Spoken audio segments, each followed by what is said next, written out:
안녕하세요. 매일 운동하면서 채널을 재밌게 듣고 있는 60대 여자입니다. 사연투브를 듣다 보면 정말 나와 같은 세계에 사는 사람들이 많나 할 정도로 참 대단하고 다사다난한 인생을 사는 분들이 많더라고요. 아마 제 이야기를 다른 분들의 사연에 비하면 대단할 것도 없는 일이지만 제 인생, 아니 제 가족에게 있어서 앞으로 이 정도로 어처구니 없고 충격적인 일은 안 생기지 않을까 싶어서 그 기념으로 용기 내 사연을 보내게 됐습니다. 말씀드린 것처럼 저는 그리 재밌는 인생을 살아오지 않았어요. 그냥 오늘은 즐겁고 행복한데 내일은 누구나 할 법한 걱정이 생겨 밤잠 못 이루는 걸 무한하게 반복하다 보니 어느새 환갑이 지난 나이가 됐더라고요. 특별하거나 화려하진 않지만 그저 대기업 임원 출신의 남편과 가정을 꾸리며 크게 걱정 없이 아들, 딸 낳고 애들 커가는 거 보면서 사는 평범한 삶에 감사했죠. 지금은 남편도 은퇴해서 바쁘게 살아온 시간 동안 둘이서 못했던 거, 못 가본 곳 가면서 시간을 보내고 있습니다. 여느 부모님들이 그렇듯 저 또한 자식 얘기 시작하면 한도 끝도 없이 할 수 있는데 아들은 반도체 회사에서 엔지니어로 일하고 있고 딸은 대기업 산하의 뷰티 브랜드에서 일하다가 2년 전 지인이 새롭게 낸 화장품 브랜드 회사에 스카웃이 돼서 좋은 조건으로 이직을 했어요. 아들은 수더분하고 뭐든 허허하고 넘어가는 어려서부터 영감 같은 구석이 있는 성격이었어요. 반대로 딸은 지아빠 닮아서 아주 야물딱지고 야같지만 또 성격이 화통해서 미워할 수 없는 성격이죠. 애들 어렸을 때부터 성격이 극과 극의 애들을 함께 키우다 보면 얘네가 같은 뱃속에서 나온 애들이 맞나 싶을 정도로 둘이 붙어있으면 신기하기만 했습니다. 부모와 자식이 가장 많이 틀어진다는 사춘기 때도 입시 시절에도 취업 준비하던 때도 둘 다 저나 남편 속을 썩인 적이 없었는데 그럼에도 당연히 자식 걱정하는 마음은 똑같이 있었습니다. 특히 저희 아들 생각에 가슴이 답답하고 괜히 먹먹해서 잠을 못 잔 적이 많았어요. 아들은 나이 38까지 독수공방을 했는데요. 친구들 사이에서 별명이 선비일 정도로 연애나 여자에는 영 관심이 없었답니다. 하지만 그렇다고 연애를 안 해본 건 아니었어요. 아들이 본의 아니게 주변에서 선비라고 불리게 된 건 과거의 상처로 남은 사라지지 않는 후유증 때문이었습니다. 아들에겐 오랫동안 연애를 한 아가씨가 있었어요. 20대 초반에 만나 8년 연애를 했었죠.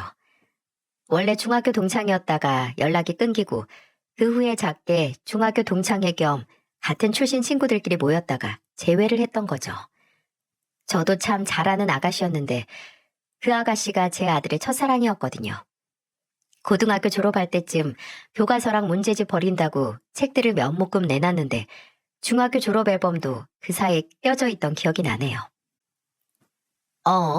준영아, 이거 버리려고? 왜? 어차피 자리만 차지하고 가지고 있어봤자 잘 들여다보지도 않는데요, 뭘. 이게 얼마나 자리 차지한다고. 아깝잖아. 이게 다 추억인데. 버릴 거면 친한 친구들 사진이라도 골라서 보관해. 네 사진하고. 이미 다 골라놨으니까 걱정 마세요. 아들이 보관할 친구들 사진은 골라놨다고 하는데 나중에 딸에게 듣기로는 딱 한 사람 졸업사진만 골라서 고이 보관했다고 하더라고요. 바로 몇 년 뒤 재회해서 8년 동안 연애를 한 그 아가씨요. 절절한 수뇌부죠. 둘이 만난 기간이 길어서 나중에는 저희 집에 식사도 하러 와서 가족들도 얼굴을 아는 사이가 될 정도였는데 솔직히 저나 애 아빠나 아들이 그 아가씨랑 결혼할 줄 예상하고 있었어요. 물론 오래 연애를 한다고 해서 그게 전부 결혼으로 이어지는 건 아니지만 저나 애 아빠가 봐도 아들이 그 아가씨를 참 많이 좋아한다는 게 눈에 보였거든요. 하지만 회자 정리라고 만남이 있으면 필연적으로 헤어짐이 있기 마련이죠. 그렇다고 해도 저나 다른 가족들, 특히나 아들은 그 이별이 이런 식으로 올 거라고 누구 하나 상상이라도 하지 못했을 겁니다. 그때는 아들이 이미 회사 근처에서 자취를 하던 때인데 집을 나가긴 했어도 3일에 한 번 정도는 꼭 뭐로든 연락을 했었거든요. 근데 얘가 전화도 안 받고 문자에도 답이 없는 거예요. 정말 한참 뒤에야 일이 바빠서 이제 봤다고만 하고요. 집에도 안 오고 2주만 지나도 반찬 다 먹었다고 가지러 오던 앤데 무슨 일이 있나 걱정하던 와중 아들의 친한 친구에게서 연락이 왔습니다. 그 친구는 아들이 중학교 때부터 아들은 반장, 그 친구는 부반장을 도맡아 해서 친해졌는데 엄마들도 친해져서 오랫동안 알아왔거든요. 원래 명절이나 제 생일에 가끔 어머님 하면서 안부 연락을 하긴 했는데 그때는 그런 기념일도 아니어서 의아한 마음으로 전화를 받았죠. 동혁아, 무슨 일이야? 엄마는 잘 계시고? 아, 네네, 그럼요. 어머님은 잘 지내시죠? 어머님, 제가 다름이 아니고 혹시 준영이한테 뭐 들은 거 있으세요? 들어? 뭘? 안 그래도 요새 준영이 걔가 연락 후 잘 안 돼서 무슨 일이 있나 했는데 왜? 진짜 준영이한테 무슨 일 있는 거니? 동혁이는 주저하다가 이내 본인이 먼저 어머니께 말씀드리는 거 조심스럽긴 한데 그래도 준영이가 너무 걱정돼서 그런다고 그 자식 요새 본인 연락도 안 받는다며 얘기를 시작하더라고요. 그리고 제게 설명해준 얘기들은 충격적이다 못해 욕이 치밀 정도였죠. 아들이 글쎄 실연을 당했답니다. 근데 그냥 실연을 당한 게 아니고 8년을 만난 그 여자가 바람이 났는데 그 바람난 상대가 아들의 10년지기 친구였다는 겁니다. 심지어 이것들이 눈이 맞아서 사이에서 애까지 생겼다고 하네요. 그리고 그 여자는 그 친구와 함께 도망가듯 연락을 끊어버렸다고요. 이 일을 어쩝니까? 첫사랑과 만나 사랑의 결실을 맺어 하루하루가 행복했던 아들은 한순간에 세상에서 가장 비참하고 불쌍한 남자가 되어버린 거죠. 동혁이는 준영이가 회사에는 나가는 것 같긴 한데 연락도 안 되고 걱정이 돼서 집에 찾아가도 문을 안 열어준다고 벌써 그 사건이 터지고 한 달이 지났는데 너무 걱정이 돼서 가족분들께라도 알려야 할 것 같아 연락을 드렸다고 했습니다. 저는 일단 동혁이에게 전해줘서 고맙다고 하고 직접 준영이를 만나러 가볼 테니까 너무 걱정 말라고 일러뒀습니다. 그리고 그날 저녁 아들이 퇴근한 시간에 맞춰서 아들의 자취방으로 찾아갔어요. 그래도 아들은 엄마한테는 차마 문전박대를 못하고 문을 열어주긴 했는데 그 충격적인 실연을 당한 아들은 한 달 사이에 거의 5kg 정도 빠져 퀭한 얼굴로 절 맞이해 주더라고요. 저는 애써 제 앞에서 아무렇지 않아 하는 아들에게 동혁이에게 다 들었다고 괜찮냐고 물었고 아들은 제가 모든 사실을 알고 있다는 말에 한참 멍하게 있더니 이내 허탈한 웃음과 함께 서러운 울음을 토해냈습니다. 아들이 성인이 돼서 그렇게 우는 건 정말 처음 보는 것 같았네요. 아들은 그 후로 정신과 상담을 받을 정도로 힘들어했습니다. 10년지기 친구와 8년 동안 연애했던 첫사랑에게 동시에 배신을 당했으니 그 속이 전쟁 후 폐허와 같이 처참한 상태였을 테죠. 꾸준히 상담을 받고 배신의 상처로 먹지도 못해 8kg가 빠진 몸을 운동을 하며 심신을 단련하는 듯 했어요. 그래도 시간이 해결 못하는 건 없다고 아들은 다행히 다시 회사 이외의 인간관계를 다시 맺어갔고 웃음을 되찾아가긴 했지만 선뜻 연애에 있어서는 그쪽으로 눈길도 안 주려는 것 같았습니다. 넌지시 주변에서 누가 소개시켜준다고 안 하냐 아니면 엄마나 아빠가 좀 알아봐 줄까 하면 지금은 누굴 만날 때가 아니라며 웃어넘기곤 했죠. 딸은 처음에는 어련히 알아서 한다고 오히려 사람을 사람으로 있는 게 아니라고 오빠를 그냥 내버려 두라고 했지만 아들의 독수 공방이 2년이 지나고 3년이 지났을 때는 지가 먼저 주변에 혼자인 친구들 소개시켜 줄까 하고 먼저 물어보더라고요. 근데 아들이 받은 상처의 크기를 잘 알기에 어느 누구도 함부로 아들에게 누굴 좀 만나라는 말을 하지 않았네요. 아들이 그 좋은 나이에 과거 상처로 인해 좋아하는 사람과 시간을 보내지 못한다는 게 부모로서 가슴이 아프고 혹시나 그 상처가 아들의 인생에 평생 영향을 주진 않을까 걱정이 됐지만 그래, 네가 좋으면 좋은 거고 지금 혼자인 상태가 편하다면 괜찮다 생각했어요.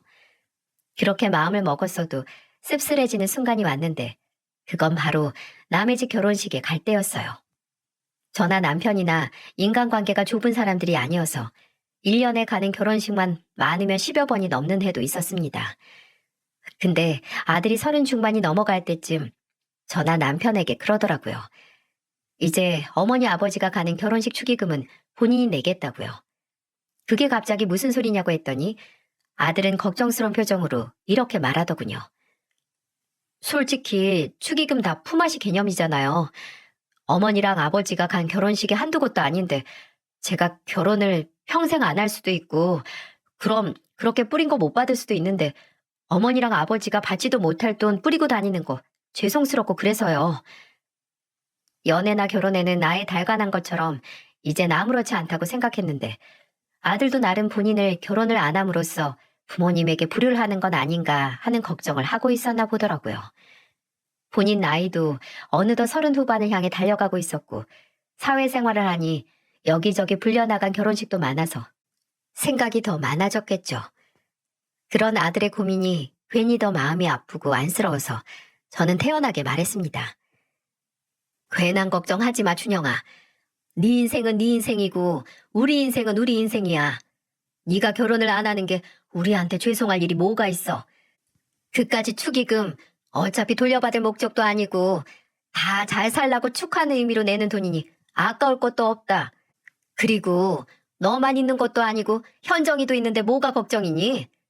정 돌려받아야겠으면 현정이 결혼식에서 받으면 되니까 너는 괜히 네 선택으로 부모한테 미안할 마음 가질 거 하나 없어. 그 후에도 괜히 연애나 결혼 문제로는 아들에게 그 어떤 신경도 쓰게 하고 싶지 않았어요. 이제는 그게 필수인 세상도 아니고 본인만 괜찮다면 뭐가 문제겠어요? 마음에 걸리는 건 아들이 정녕 혼자인 삶을 선택한 게 아니고 과거에 얽매여서 앞으로 나아가지 못하는 건 아닌가 하는 걱정뿐이었네요.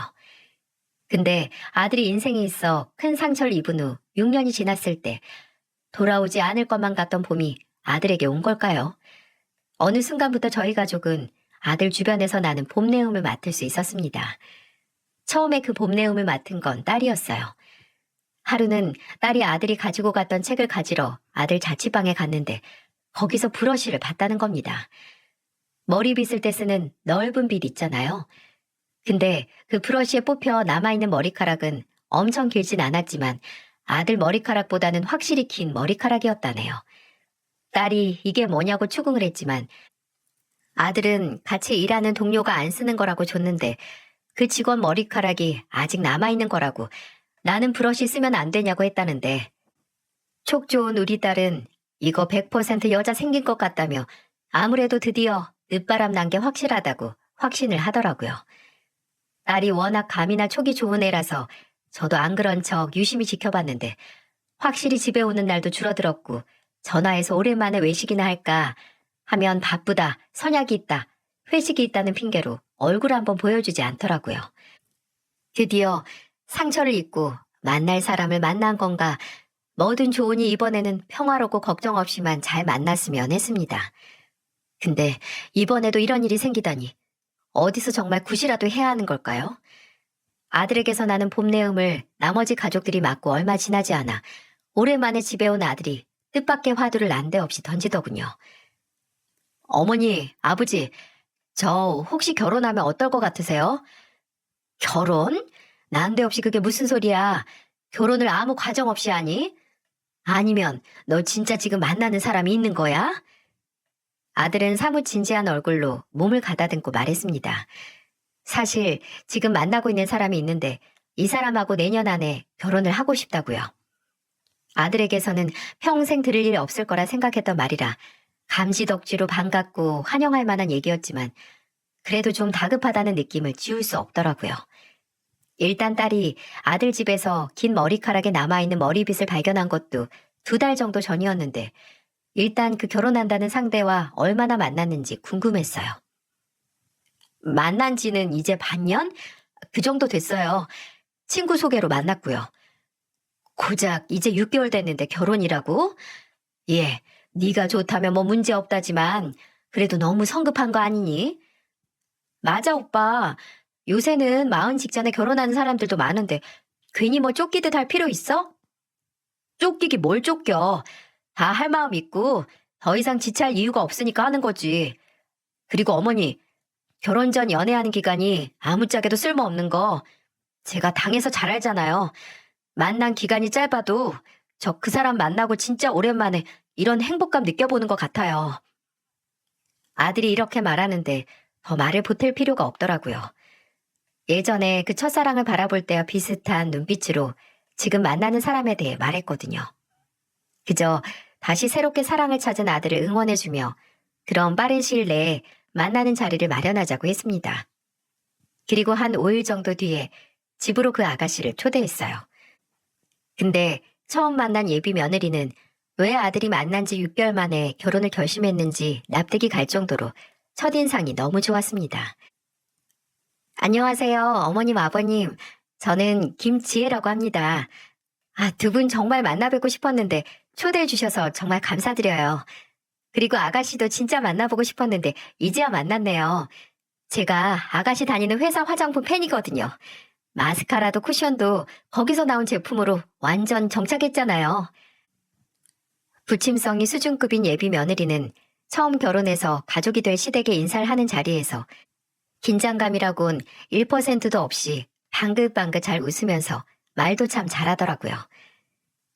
준영이한테 듣기로는 예전에 어디 지방 미인대회 준우승했다면서요. 그래서 그런지 참 곱네.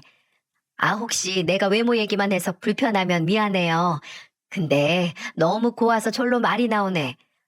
아니에요, 어머님. 불편하다뇨. 예쁘다는 말 싫어하는 사람이 어딨어요. 미인대회 나갔던 게 20대 초반이라 이제는 그 얼굴 남아있지도 않은데 그래도 예쁘게 봐주셔서 너무 감사한데요. 그리고 아마 어머님 소시적 때 모습으로 나오셨으면 전 준우승은 고사하고 3등으로 밀려났을 거예요.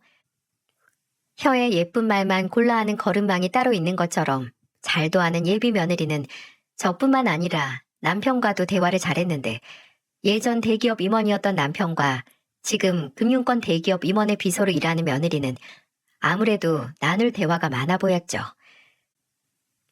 아, 정말 지금 제가 모시는 분이 아버님의 반의 발만 닮으셔서 매너 있으시면 제가 퇴사 생각이 쏙 들어갈 거예요. 아버님, 왜 이렇게 일찍 은퇴하셨어요? 안 그러면 제가 아버님 비서로 바로 지원했을 텐데. 예비 며느리는 인사를 하러 온 첫날부터 온 가족의 마음을 한 번에 사로잡았어요. 물론 예쁜 외모처럼 말도 예쁘게 잘해서 호감일 수밖에 없었지만 무엇보다 제 아들을 그 길고 어두운 터널에서 꺼내준 게 바로 예비 며느리라는 생각에 마음 같아선 거짓말 조금 보태서 매일 얻고 다니고 싶을 정도로 고마운 마음뿐이었어요.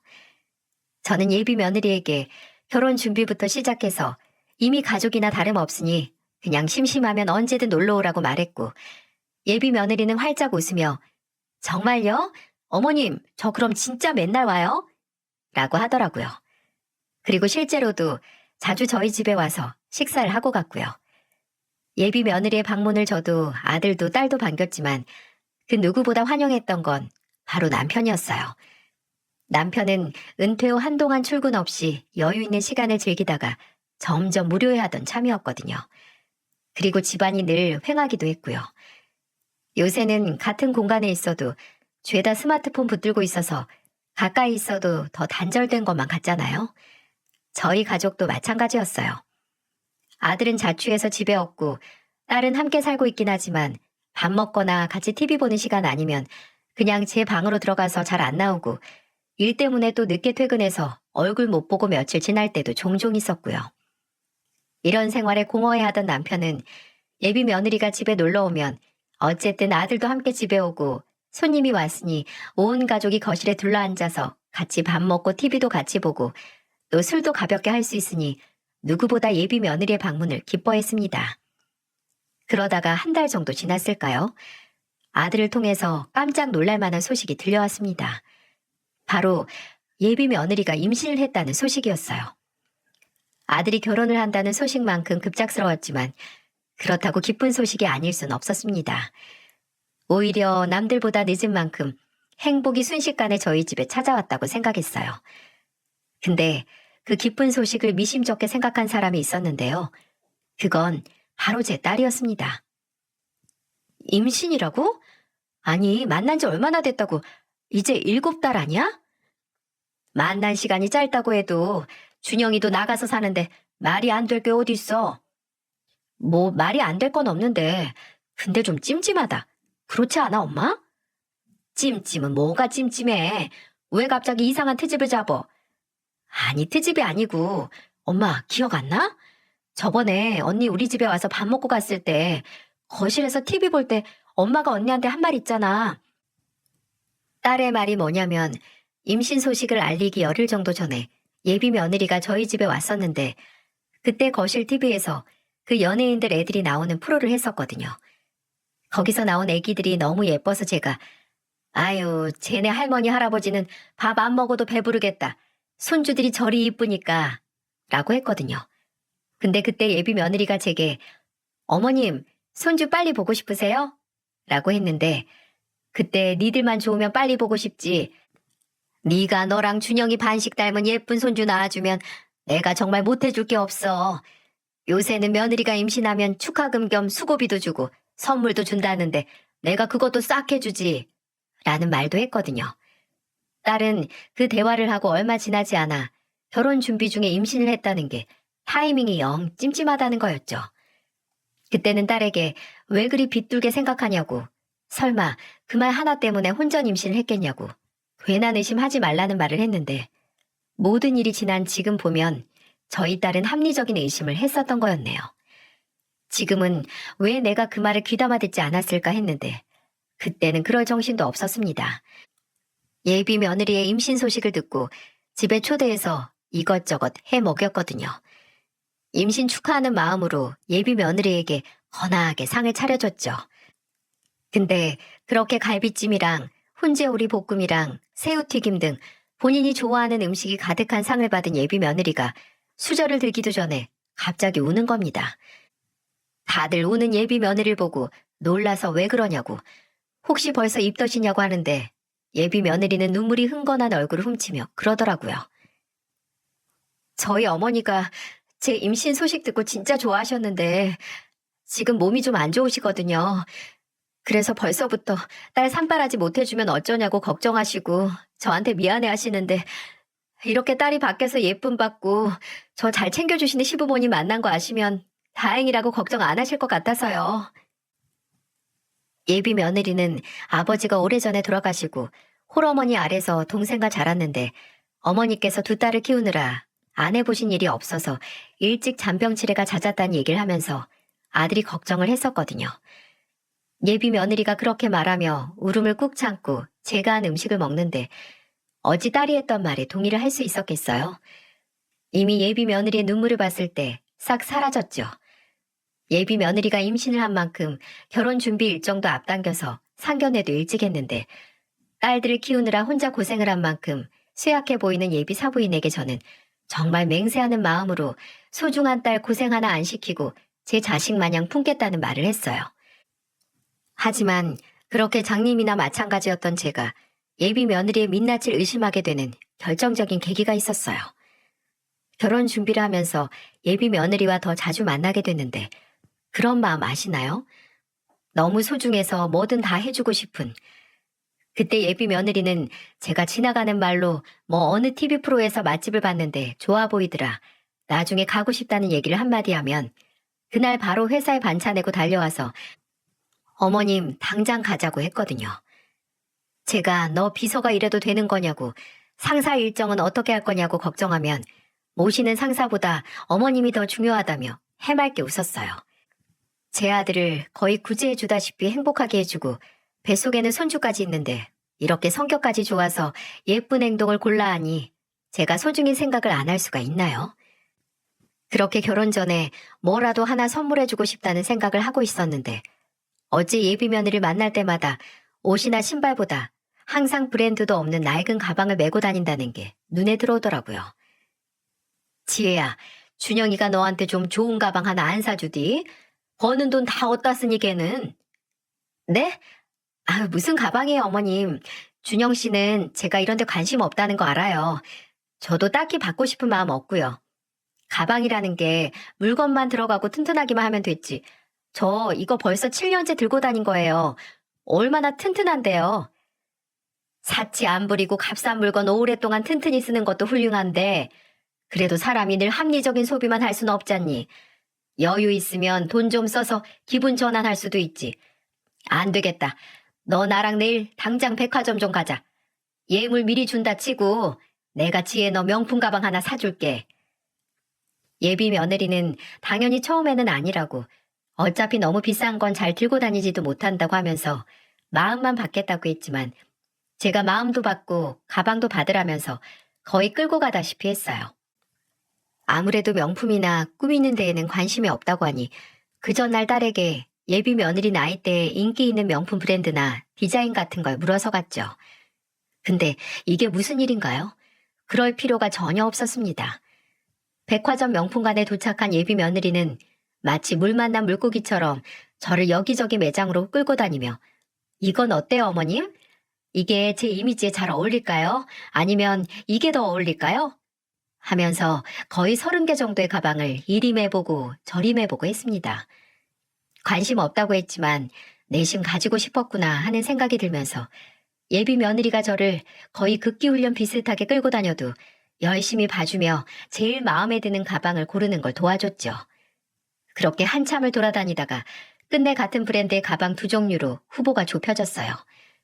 각각 700만 원, 800만 원의 가방이었는데 예비 며느리는 그렇게 한참을 이 가방을 매봤다가 저 가방을 매봤다 하며 신중에 신중을 가했습니다. 그렇게 가방에 집중한 며느리 뒤에서 며느리의 7년 된 가방을 들고 매장에 마련된 소파에 앉아 있었어요. 그런데 가방에서 진동이 느껴지더라고요. 가방 안에 있던 며느리의 휴대폰이었는데 휴대폰 화면에는 박종현이라는 이름이 떠 있었고 웅웅거리며 진동했어요. 예, 지혜야, 너 전화 온다. 네? 어머, 어머님 회사 전화예요. 잠시만요. 저 이 전화 잠깐 받고 올게요. 예비 며느리는 휴대폰을 보자마자 전화를 받고 온다며 매장 밖으로 나가버렸어요. 놀라는 걸 보니 회사에서 중요한 전화가 왔겠거니 했어요. 그렇게 예비 며느리가 빨리 돌아와 둘 중 하나를 고르길 기다리고 있는데 옆에서 매장 직원 한 명이 계속 제 옆에서 이리 왔다가 저리 왔다가 하는 게 보이는 겁니다. 그때는 너무 오래 있는구나, 눈치 주는구나 했거든요. 그 정도로 오래 있기도 했고요. 근데 그 직원이 제게 저 하고 말을 거는 게 아니겠어요? 저 고객님, 혹시 방금 나가신 분이 며느님이신가요? 네? 네네, 맞아요. 우리 아들이랑 이제 결혼할 사이인데 내가 선물 하나 주려고 데려왔어요. 글쎄, 이 낡은 가방을 7년째 가지고 다닌다고 하잖아요. 그냥 잡담처럼 가볍게 한 말에 직원은 굉장히 심각한 표정을 짓더라고요. 그리고 이내 몇 번 입술을 달싹이더니 이런 말을 하더군요. 저 고객님, 제 말 오해하지 말고 들어주세요. 저도 이런 말을 하는 게 조심스럽고 문제 생기면 정말 여기서 잘릴 수도 있거든요. 근데 며느님이 저희 백화점에서는 되게 유명하세요. 유명하다고요? 그럴 리가 없는데. 얘가 검소해서 오늘 첫 명품 가방 사러 온 거고 아까 이 지점은 처음 온다고 했었어요. 며느님께서 뭐라고 하신지 모르겠는데 지난달 마지막 주에 저희 매장 와서 이미 저기 보이는 저 모델 가방 하나랑 그 옆에 있는 신상 가방 하나 또 구매하셨어요. 그때는 어떤 남자분이랑 같이 오셨는데 그분이 고객님 아드님이신진 잘 모르겠지만 연인 이상의 사이로 보였고요. 그 같이 오신 남자분이 계산하셨거든요. 순간 이 매장에서는 이런 괴상한 이벤트를 하나 싶었습니다. 예전에 몰래카메라 같은 방송처럼 말입니다. 근데 그 직원의 표정이 굉장히 진지했고 또 본인 말로는 말 한 번 잘못했다가 잘릴 수 있는 위험을 감수하고 말하는 건데 마냥 흘려들을 수만 없더라고요. 그리고 중요한 건 진짜 충격적인 말은 그 뒤에 했던 말이라는 겁니다. 그리고 진짜 며느님이 유명해진 건 저희 매장에서 있었던 일이 아니고요. 여기 3층에 아기용품 매장이 있거든요. 거기서 3개월 전에 있었던 일인데 한 고객님이 아기용품을 잔뜩 사가서 2주 뒤에 환불을 하러 왔었어요. 뭐 환불이야 매장별 환불 조건에 맞기만 하면 바로 해드리거든요. 근데 아기용품을 담요에서 인형, 장갑, 옷, 심지어 요람까지 전부 택도 제거돼 있는 상태였고 딱 보기에도 얼룩이나 심지어 탈취 스프레이 냄새까지 나서 사용한 흔적이 너무 적나라했다고 하더라고요. 그래서 거기 직원이 환불이 불가능하다고 했는데 지하 식품관까지 소문이 쫙 돌 정도로 난리를 부리다 갔어요. 거의 들어눕기 직전까지 갔는데 백화점 요원도 오고 그 매장 슈퍼바이저까지 와서 무마된 것 같긴 하거든요. 그 후로는 그 고객이 올 때마다 알아보는 직원들이 생겼을 정도로 나쁜 의미의 유명 인사가 됐는데 그게 아까 휴대폰 들고 나간 고객님 며느님이거든요. 제가 멍하니 직원의 얘기를 듣고 있는데 직원은 끝에 이런 말 드리기 조심스럽지만 고객님 신중하게 생각해 보시고 결혼 전이라면 아드님을 위해서 파혼을 고려해 보시는 게 어떨까 싶어요. 라는 말을 덧붙였습니다. 저는 그 자리에서 별다른 말을 못하고 일단 직원에게 말해줘서 고맙다고 내가 알아서 하겠다는 말을 했습니다. 직원은 그렇게 떠나고 한 5분 정도 뒤에 예비 며느리가 왔는데 저는 그 자리에서 추궁을 못하고 말을 했어요. 지혜야, 네가 아까 말한 가방 있잖니? 나오자마자 다 팔려서 구경도 못했다는 가방. 다 다음 주에 여기 들어온다는데 기다렸다가 그 가방 사는 게 낫지 않겠니? 아니요. 괜찮아요. 저는 그냥 이 둘 중 하나로. 아니, 너 계속 고민하는 거 보면 딱히 둘 다 마음에 차는 것 같지 않은데 7, 800 주고 2% 부족한 가방 사느니 2주 기다려서 딱 마음에 드는 가방 하는 게 낫잖아. 당장 가방이 필요한 것도 아니고 이렇게 7년 써도 튼튼한 가방이 있는데 2주 더 들어도 이 가방이 갑자기 찢어질 일도 없지. 알겠지?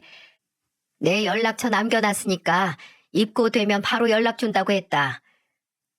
저는 눈앞에 고가의 명품 가방을 두고 아니 저것도 괜찮은데 라고 입맛을 다시는 예비 며느리를 끌고 백화점을 나왔습니다. 솔직히 그때 매장 직원의 말을 다 믿은 건 아니었어요. 근데 그렇다고 예비 며느리가 그럴 일 없다고 확신한 것도 아니었습니다. 이도 저도 아닌 상태에서 돌다리도 두들겨 건넌다는 심정으로 일단 며느리를 끌고 백화점에서 나온 거예요. 근데 이 얘기를 누구에게 하나요? 아들에게 하기에는 자식에게 드디어 찾아온 행복을 제 손으로 부수는 것 같아 차마 말이 안 떨어지고 입이 안 떨어졌어요. 그래서 일단 딸에게 이 일을 털어놨습니다. 딸은 저만큼은 안 놀라더라고요. 어쩐지 느낌이 좀 아닌 것 같더니만 진짜 골 때리네. 현정아, 이걸 어떻게 해야 하니? 아니 생전 처음 보는 직원 말 믿고 무조건 의심하는 것도 웃기고 그렇다고 해도 그냥 넘어가자니 찜찜하고 판단 잘못했다가 네 오빠 신세 망치면 어떻게 하고. 딸은 뭐든 제대로 알아보는 게 좋겠다며 본인이 예비 며느리 뒷조사를 해보겠다고 하더라고요.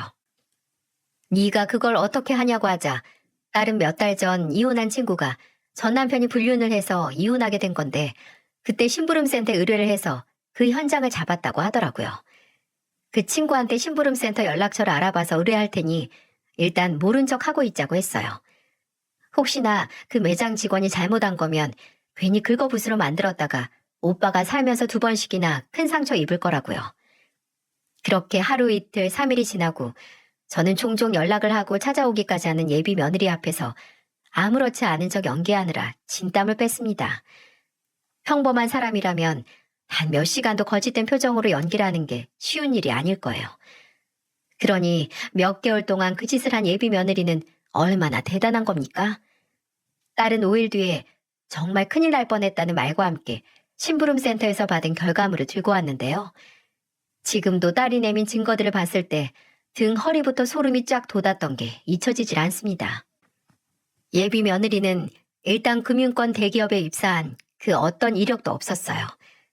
아니, 심지어 그 당시 백수였어요. 백수.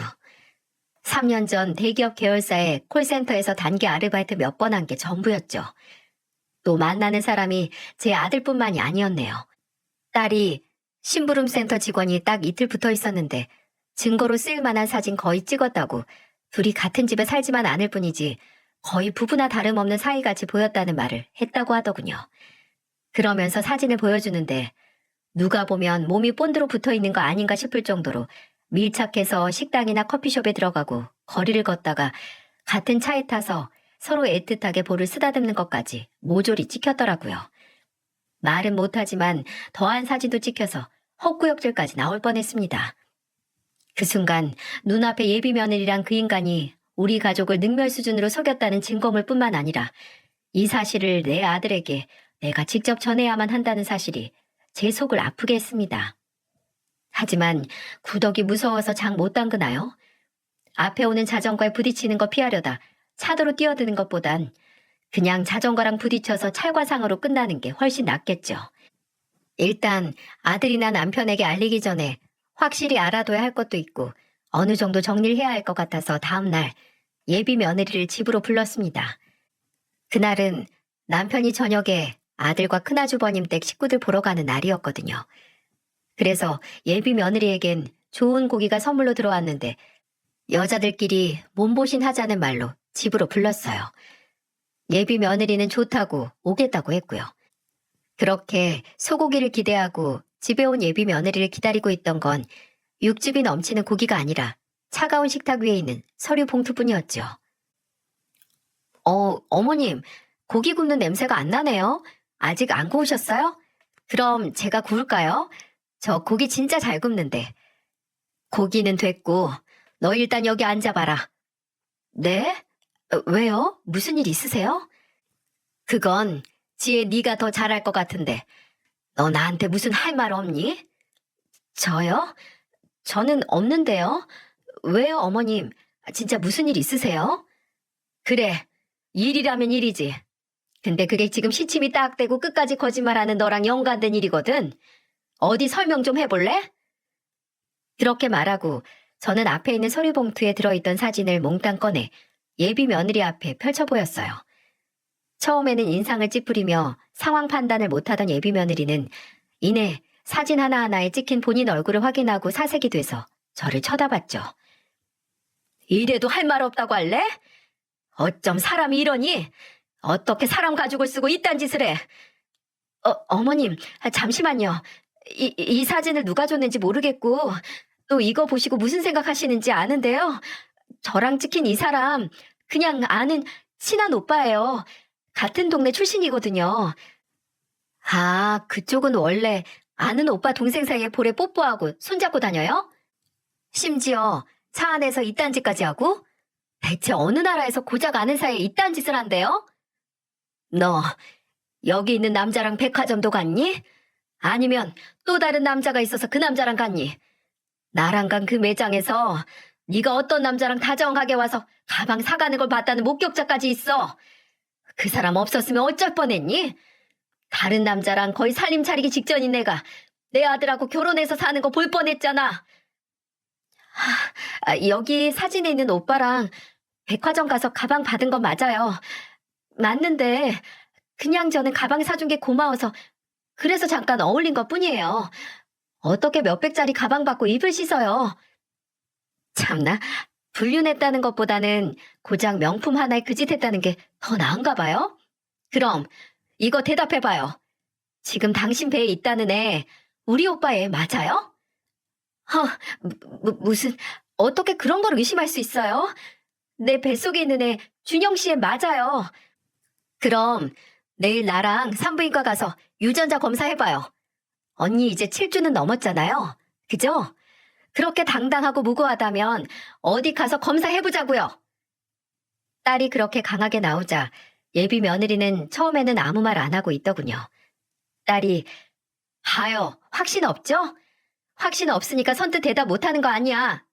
라고 했고 예비 며느리는 누가 확신이 없어요. 한다고요. 해.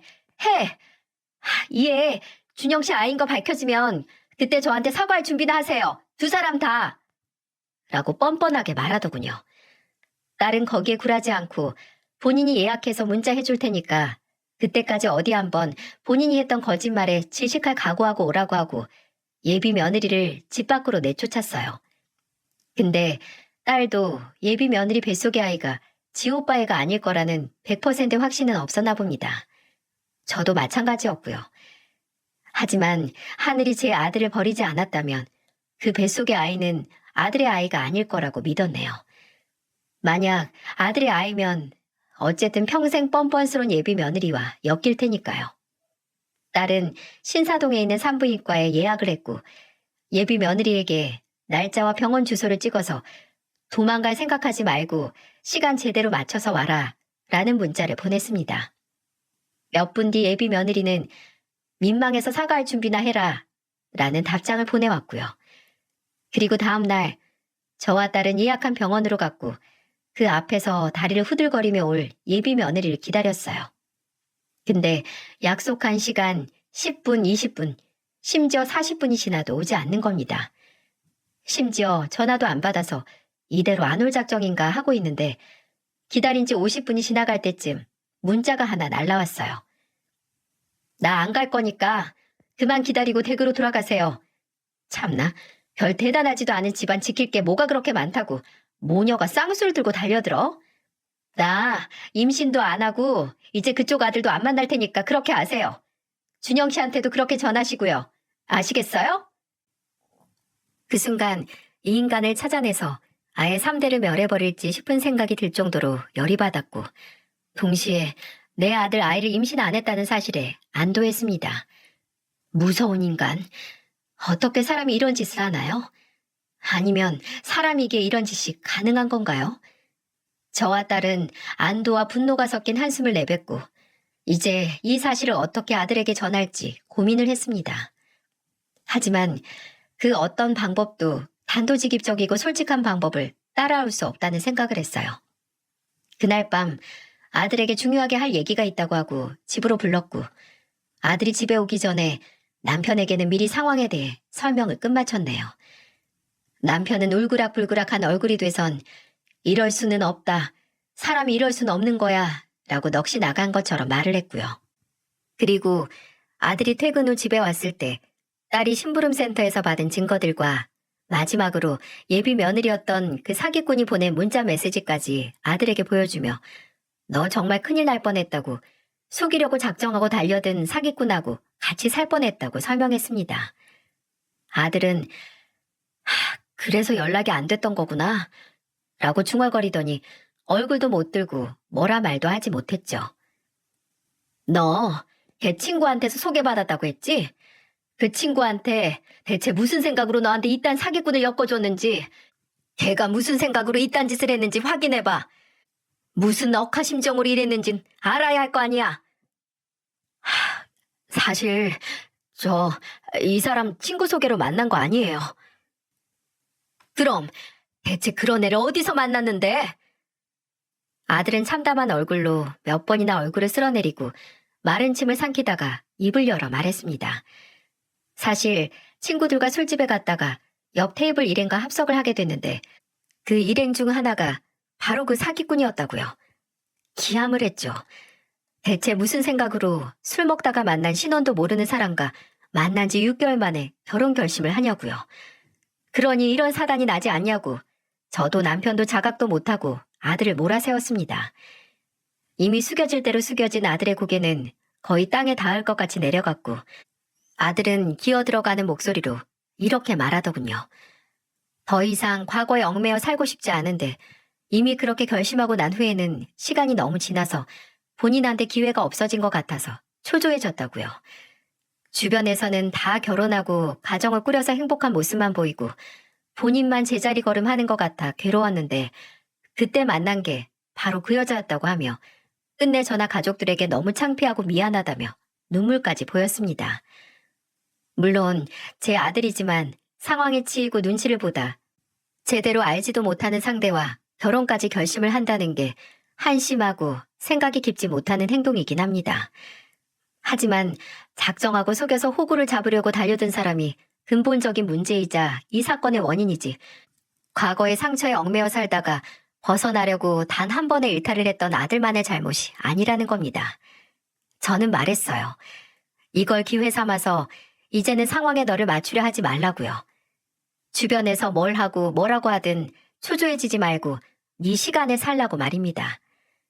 지금도 그 사기꾼이 그 사진 속 불륜남과 얼마나 깊은 사이인지 진짜 직업은 뭐며 제 가족에게 했던 가정사는 진실인지 확인할 수 없습니다.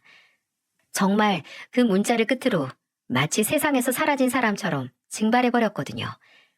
딱 한 번 아들에게 문자가 오긴 했는데 아들 휴대폰이 바뀌어서 언제 바꿨냐고 하니까 그 사기꾼한테 며칠 전 문자가 왔는데 그 문자가 너무 열받아서 휴대폰을 던졌다가 망가져서 바꿀 수밖에 없었다고 하더군요. 그 문자 내용은 처음에는 당신 직업이나 돈 보고 접근한 건 맞지만 그래도 끝에는 정말 진심이 되긴 했어. 당신 엄마나 동생이 나대지만 않았으면 당신도 모르고 나랑 행복할 수 있었는데 아쉽게 됐네. 앞으로 나 같은 여자한테 잘못 걸리고 싶지 않으면 처신 잘하고 마음 함부로 주지 마. 라는데 휴대폰을 부술만 하죠? 아들은 지금은 나의 모든 미련을 놓은 상태입니다. 급하게 먹다가 체해서 골로 갈 뻔한 경험을 하고 나자 이제는 괜히 주변에서 무슨 일이 일어나든 초조하지 않지만 그렇다고 누굴 만날 기분도 아니라는 거예요. 저는 그거면 됐다고 괜히 떠밀려서 선택하지 말라는 말만 해줬어요. 이건 여담이지만 그때 제게 용기를 내서 진실을 알려줬던 매장 직원에게는 아들이 따로 찾아가서 살해를 했다고 하네요. 어찌 보면 정말 저희 가족들 구한 은인이기도 하니까요. 우리는 종종 초조함에 잘못된 선택을 하곤 합니다. 내가 진정 원하는 게 무엇인지, 내게 필요한 게 뭔지 깊게 통찰할 기회마저 박탈당하고 마감 세일의 떨이 상품들을 두 번 다시 놓지 않는 기회라는 말에 떠밀려서 뭐든 하나 짓고 보는 것처럼 말이죠. 중요한 건 인생은 마감 세일처럼 언제든 다시 찾아오는 기회가 아니라 정말 그 순간과 선택이 한 번 지나가면 오지 않는 거라는 거예요. 그러니 주변에서 재촉하고 어쩌면 나만 세일 상품을 못 건질까 초조해하는 게 아니라 내게는 나만의 타이밍과 시간이 온다는 걸 믿고 나 스스로가 기회를 만드는 노력을 하는 게 정답이라고 생각해요. 부디 감사하게도 제 이야기를 들어주신 여러분께도 그런 기회를 스스로 만들 수 있는 순간이 오길 바라며 제 사연을 마치겠습니다. 감사합니다.